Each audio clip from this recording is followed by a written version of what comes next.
I think there's always a debate on, okay, how much harder are outdoor compared to indoor? There's all kinds of opinions out there. But I think this data-driven approach is really awesome because it actually kind of shows that outdoor grades are typically sandbagged by grading climbs is very difficult. There's no concrete standard of what makes a climb V4 and what makes a climb V5. It's very difficult to take different types of routes, different individual climbing styles, and different individual body types into consideration in grading climbs. Indoor climbs and outdoor climbs are also very different, so it's hard to grade them by the same standard as well. Is there a way to revolutionize how we grade climbs? Today, I'm very excited to have Nathaniel from Climb On join us. He came up with a very interesting data-driven approach to grade climbs with data science. Hey, I'm Nathaniel Oken. I'm a climber in Northern California in the Bay Area. We got really lucky because we have access to this treasure trove of data through this climbing app called Kaya. And Kaya is this app where folks can try climbs inside or outside, and they log how many attempts they took. And this actually tells us a lot about my opinions on each climb. If I take 7 attempts to do the V6 and 3 attempts to do the V5 and 1 attempt to do the V4,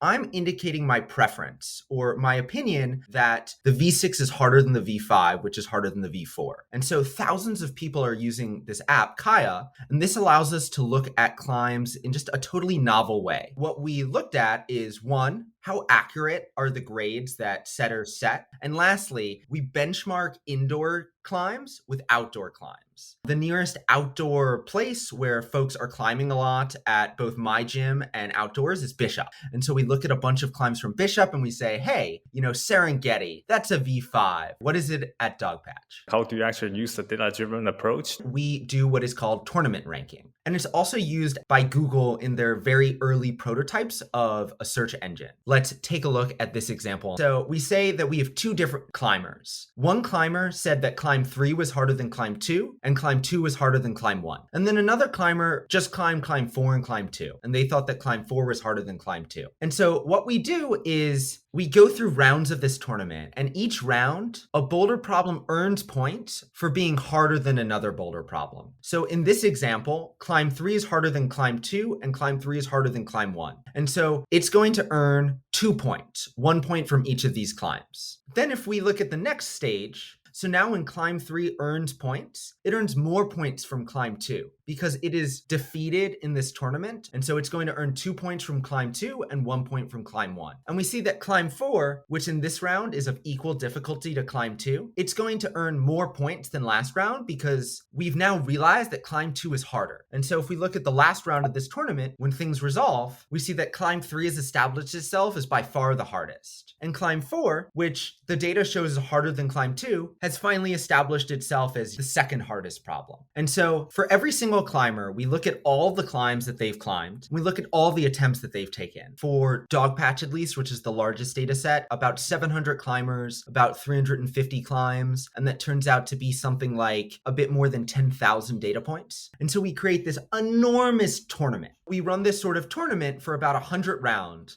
Question. So how much harder is that relationship captured in this algorithm? Like meaning, let's say climb 3, it took him 10 tries, climb 2 took him 9 tries, but let's say climb 1, it only took him 1 try. Is that relative difficulty of the climb being captured in this? Yeah, so we totally do take it into account. It's unclear if that's the right decision. Look, if a climb takes me 10 tries and another one takes me 5 tries, is it twice as hard? Probably not.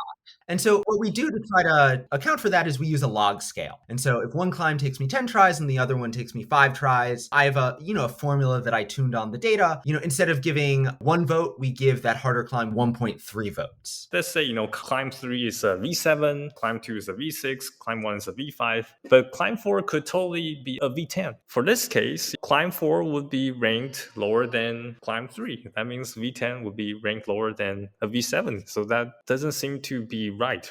Yeah, so that's a great point. The lucky thing here is that we have about 10,000 data points. And what we do is we exclude climbs like that V10 that's only been climbed by one person that is just not having enough interaction with the graph. I see. So you actually prune out the outliers. So the first thing that we tried to look at was, are the grades that setters give to problems in a bouldering gym, are these actually accurate? And what we found is incredibly cool. We found that a grade actually is plus or minus 1 pretty consistently. So if you climb a V3 that was set by your gym, it's anywhere between a V2 and a V4. And we found this consistently for every single grade. And notably, the hardest climb at every single grade level is harder than the median climb at the next level. So if you climb the hardest V4, that's going to be harder than the average V5. At least to me, that's a really empowering notion. Is the high variance inherently that's going to happen no matter how good of a job that the setters do? Or is this something that potentially that the variance could be lower? I think that it's quite hard. And even if you did it perfectly, you would still see the range be about a grade level from like, say, V4.5 to V5.5. And we're seeing it as just a little larger than that from V4 to V6.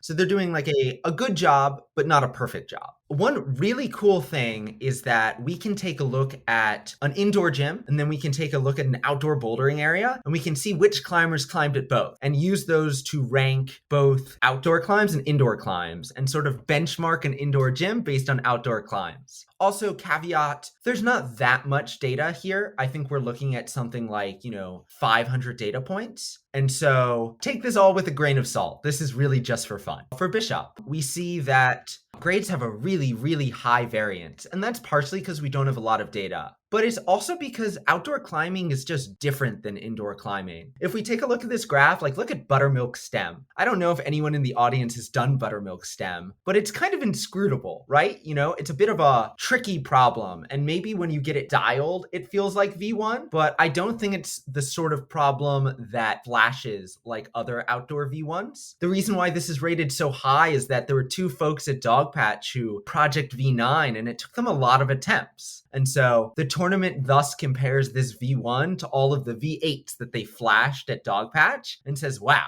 buttermilk stem really hard.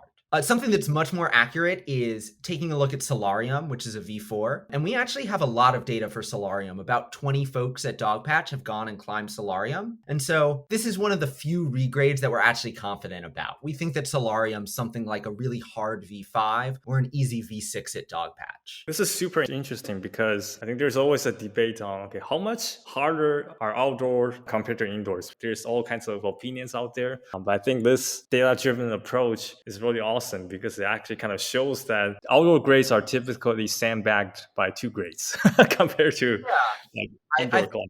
I don't know. Maybe more accurately, indoor grades are kinder. I think one of the benchmarks for V3 in Hueco tanks, and it's Sign of the Cross. I've climbed Sign of the Cross and I've climbed a couple of V7s at Dogpatch. I don't know, maybe Sign of the Cross is like physically easier, but it's sharp and it's cold. And the landing is from 20 feet up, and I'm a little spooked when I get 20 feet up. And I think all of those contribute to the fact that it took me way more attempts than any indoor climb. Is V3, V7 at Dogpatch? I don't know, but I think for me, who's an occasional outdoor climber, it kind of is. For the Bishop climbs that you list over here, so the only one that I actually did before is the Heavenly Path. I feel like the fear factor up there makes it more than a V1. I even heard about stories about people regularly falling off that Heavenly Path V1 and have to be sent to the hospital. So the fear factor is definitely real. I remember when I was climbing it, I was like shaking. I was like, I can't fall. I'm at the no fall zone. That was so scary. Yeah, I feel invincible climbing indoors. I'll take any fall. And outdoors, it's a different animal. This is really, really interesting. And I really hope that there's more data for other gyms and also other outdoor climbs too. I find that there isn't a lot of action on Kaya, on my own home gym, and also the outdoor climbs near me, basically. See, because I remember I was projecting a V7 like before I injured my finger. It felt way harder than indoor V7s for sure. So, it'll be awesome if I can have a similar analysis. According to this, if it's a V9, that's like, why am I even, projecting that, right? That's like way out of my abilities. Is there any more insights that we can look at the data that we can think about? Yeah, so I think one really interesting thing about this data is looking at slabs. And so in this data set, what we do is we say if something takes you more attempts, it's harder. But that's not really true for slabs, because I'm sure that we've all had this experience where we find this inscrutable slab and we have a lot of fun and we figure it out and it takes us 20 attempts. But then we do it again and again and we dial it. And it doesn't take that much physical strength necessarily, but it's a reflection of our maturity in climbing technique, and it's really fun. Versus we have another climb that we're able to flash and we try really hard on it. And we use our forearms a lot and we use our back a lot. And it is just hard to climb every time. Which of these climbs is harder? That's a great point. The slabs are not necessarily harder in this situation. This is a really interesting food for thought. I think what this analysis has really taught me is that climbing is just this varied, unique, joyful thing. And like the grades are fun. There's just so much depth and uniqueness to every single climb. Yeah, I just came out of this more excited about climbing than ever. Yeah, I think climbing is definitely a really complex sport. Let's say compared to say weightlifting, you lift how much weight, you lift how much weight. But then climbing, there's so many variations, different types of climbs. It's really hard to standardize the grades. And then now we try to use the data-driven approach to get a more accurate grade. But even that, there are still a lot of points that's hard to capture into the data. So yeah, climbing is really a complex sport. You also have a blog where you post all these analysis, right? Yeah, basically I'm just trying to write more about climbing and data and, just really interesting things. So what kind of future works that you planned? I think something that's really interesting is we can take a look at individual climbers and we can make suggestions as to where they can work on their weaknesses. We can take a look at my own climbing, for example, and identify that I really like powerful crimps, but I struggle on compression problems. I would definitely love to see like my climbing profile. Like, hey, you really tend to use crimpy climbs and you struggle on things that use a lot of other muscles, and we can generate this report automatically for you. And I think that's a really fun corollary to this work that I plan on writing on. That sounds amazing. I'm pretty sure all the viewers will be super excited about your future work. I really appreciate you coming onto the channel and present your work. Super, super interesting. I had a lot of fun. To anyone listening, please comment, let me know, what would you like to see with this data? What mistakes did I make? I would love to improve and interact with the community. So please just let me know.